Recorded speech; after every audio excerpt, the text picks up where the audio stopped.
आप खड़े, आप अपने मुल्क को इन चोरों के हवाले, हमारा लीडर इमरान खान सच के साथ खड़े। So this is a very hectic entrance to Imran Khan's residency here in Lahore right now, and as you can see, there's a lot of people that have shown up. All these people are supporters of his.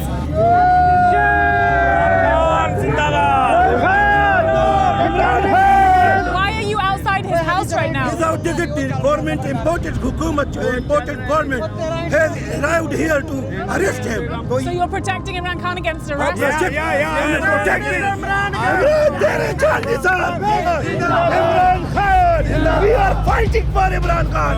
Inshallah, we will die for him, inshallah. Why? Because he is original leader of Islamic and all over the world. Imran Khan, the man at the centre of Pakistan's political chaos right now. From cricketing hero to Prime Minister to an ousted opposition leader fighting for survival. And they want me in jail so that I cannot contest elections. Imran Khan has been kicked out of government just last year. He's now hoping to make a political comeback. Things are very, very tense. The police have been camped outside his house, and we're heading right into the belly of the beast to meet the man himself.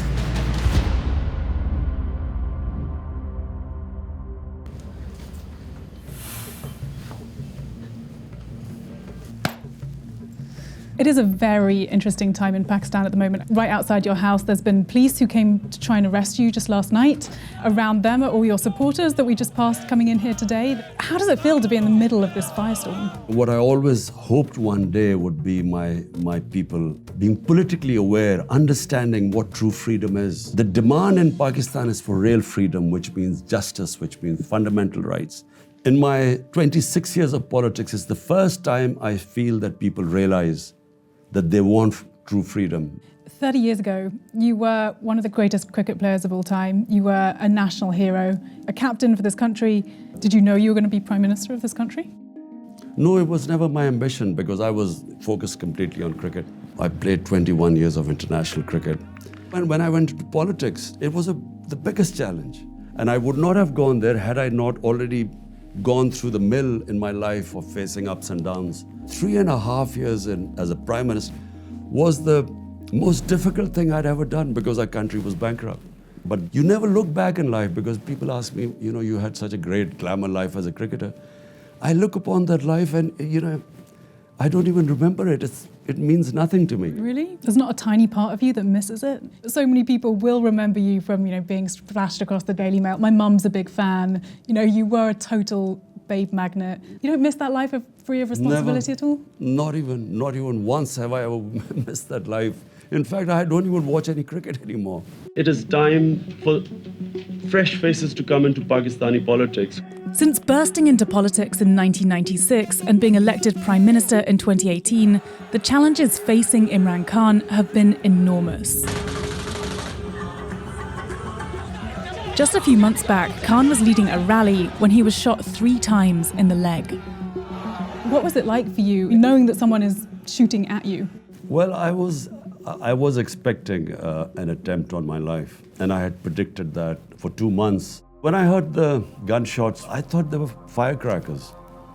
But then I had this awful feeling in my right leg.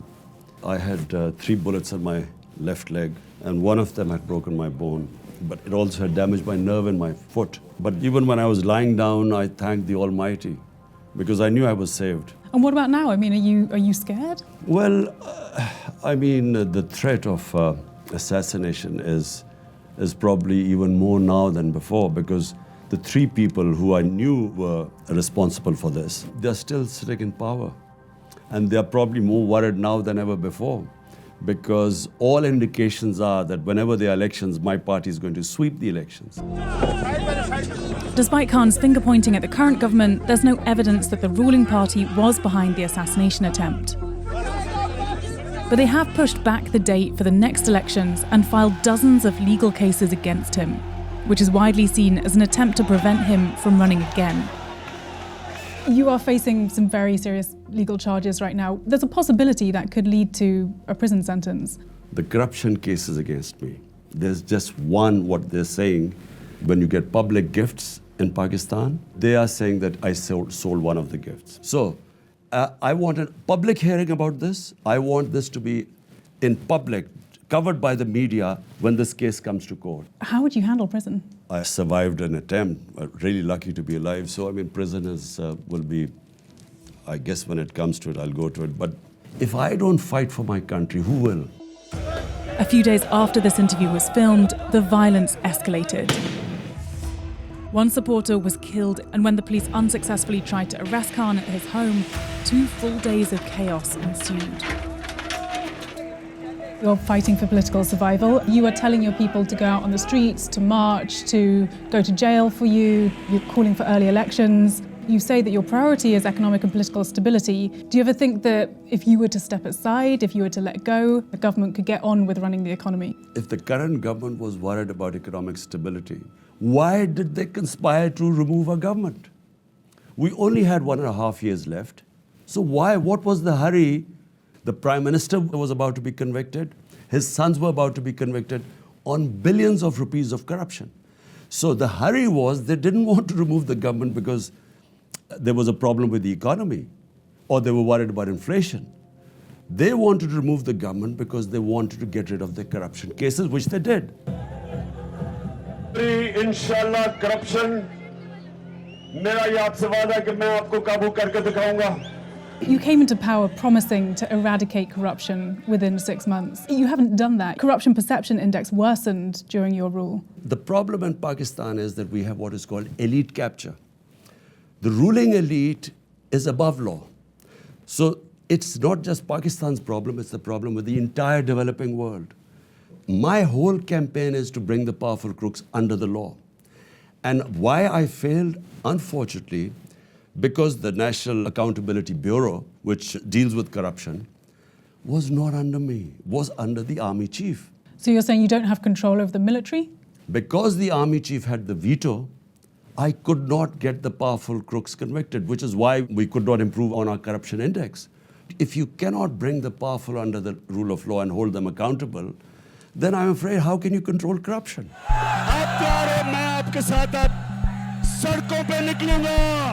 तब तक निकलता रहूंगा जब तक तुम election हम तुम्हारे से जबरदस्ती इलेक्शन करवाएंगे. You've been very critical of the current government for suppressing free speech, for politically persecuting you, as you say. Under your own government, talk shows were shut down, journalists who've been critical of you were attacked, tortured, detained. As someone who is presenting yourself as a victim, I can see you shaking your head, as someone who is presenting yourself as a victim of persecution and a beacon of free speech. Not one case against the media was ever instituted by my government. I mean, there is a long list of journalists who... Let me just complete it. So not one by my government. What happened was the journalist who got into trouble said something to the army. When I found out, immediately the next day we had them released. Compare that to what's going on now. That might be true, but I'm asking you about under your rule. You know, the Reporters Without Borders said that, labelled you as a press freedom predator. The 2 times we found out 2 journalists were picked up, we immediately took action. And what about the others? There were people who were shot outside their homes, there were people whose talk shows were shut down. Talk shows was shut down only on 2 people who apparently said something against the army, not against my government. The army has ruled Pakistan for half the country's existence, and critics accuse them of still pulling the strings in the country's politics. You blame the military for many things. Why should people vote for you if you can't control the military? My responsibility was fighting corruption, but I did not have the authority on the institution that was supposed to be a tool to fight corruption, NAB, which was controlled by the army chief. Do you not feel like it needs to be dismantled in order to actually have a free and fair country, as you say? There needs to be a balance. No management system works if the Prime Minister has the responsibility, but he doesn't have the authority. Another force Khan has tried to find balance with is the Taliban. We must strengthen this current government, stabilize it, for the sake of the people of Afghanistan. Nicknamed Taliban Khan, he's known for his softer approach to the group. When the Taliban took Afghanistan, you noted that the Taliban had promised to uphold human rights and to form an inclusive government. It's been 2 years now, and the Taliban does not have an inclusive government. The human rights record is not looking good, especially for women's rights, as I'm sure you're aware. Is there any part of you that regrets a somewhat softer attitude towards the Taliban? You see, unfortunately, in the West, all you look upon Afghanistan is Taliban and anti-Taliban. We in Pakistan look upon Afghanistan as our neighbor, and after 40 years, for the first time, there's peace in Afghanistan. Now, what I said was the Western countries must get them into the mainstream. Because the more you mainstream them, the more influence you would have in enforcing human rights. But if you isolate them, what leverage has any country got left now to tell them to send your girls to school or human rights? You can't. But human rights are suffering. We visited Afghanistan after the Taliban takeover and witnessed firsthand the erosion of women's rights. Now that the Taliban are fully back in control, we're getting a lot of very disapproving stares from people for being the only women in here. So what kind of guidelines are you giving people in terms of how they should be living here? لباس په حقي قرآن چې هدایت کو چې ښځې باید داسې لباس واغوندي چې هغه جلب د نظر د خلکو ونه کړي او قرآن کریم مطلب یې د ښځو دپاره چې وقرن فی بیوتکن په خپلو کورو کې کښېنئ. Can you understand, why international communities of the West can't be sending so much money and can't be recognizing the Taliban government if, they're not allowing girls to go to school, they're not allowing women to work, they're not allowing women in public spaces? But my point is this an effective way of trying to influence Afghanistan by condemning them and ordering them and isolating them? The question asked by the Western countries, what should be their interest?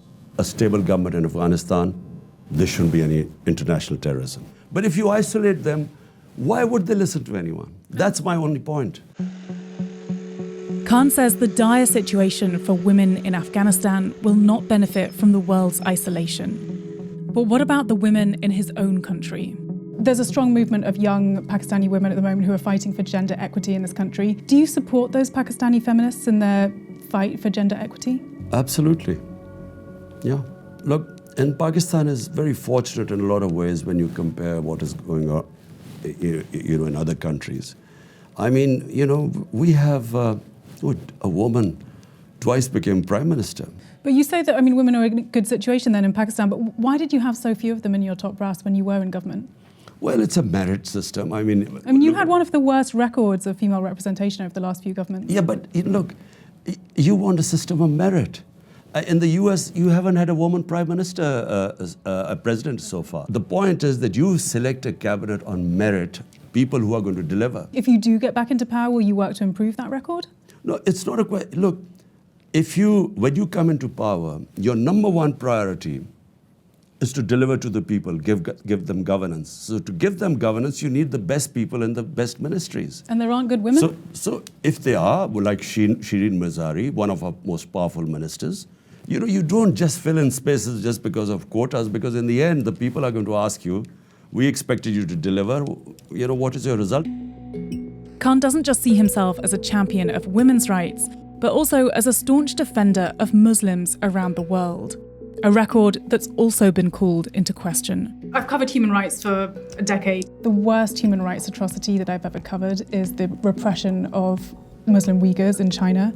There is so much disappointment amongst the Uyghur community that leaders of Muslim countries, including yourself, have not spoken out to condemn these actions. Does it grate on you at all that you haven't been able to speak out?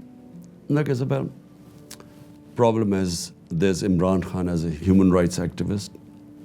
I used to speak about everything, not just Muslims. Wherever there was discrimination and human rights abuse, I would speak up against it.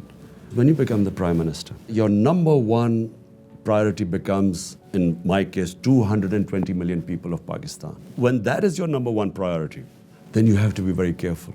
You don't have the luxury to criticize. Poor countries do not have the luxury to criticize when they have a huge amount of vulnerable people.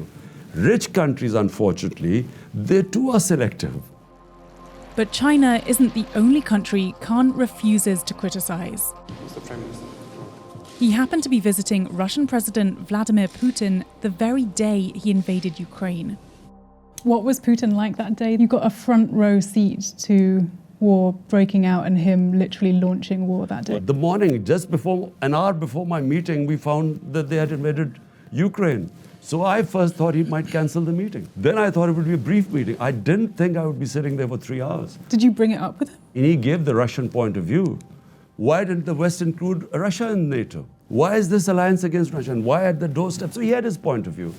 Of course, the West has their own point of view. My point is that, we as countries should stay neutral. We became part of the US war on terror. 80,000 Pakistanis were killed. Over $100 billion were lost to the economy. There were 400 drone attacks by the US on an ally in Pakistan. And what did we gain out of this? One lesson Pakistan has learned is stay out of other people's conflicts. कौन बचाएगा पाकिस्तान? इमरान खान, इमरान खान. कौन बचाएगा पाकिस्तान? इमरान खान, इमरान खान. कौन बचाएगा Pakistan? Are you enjoying this fight? Yes, because I think if I woke up and there was no challenge in my life, I would think it's the end of my life. So there's never a point you're going to step aside? I don't know, because right now I see this huge challenge in front of me. So I'm just focused on that. What happens after that, I don't know. Get Pakistan out of this quagmire is going to be probably the most phenomenal thing that anyone could ever do.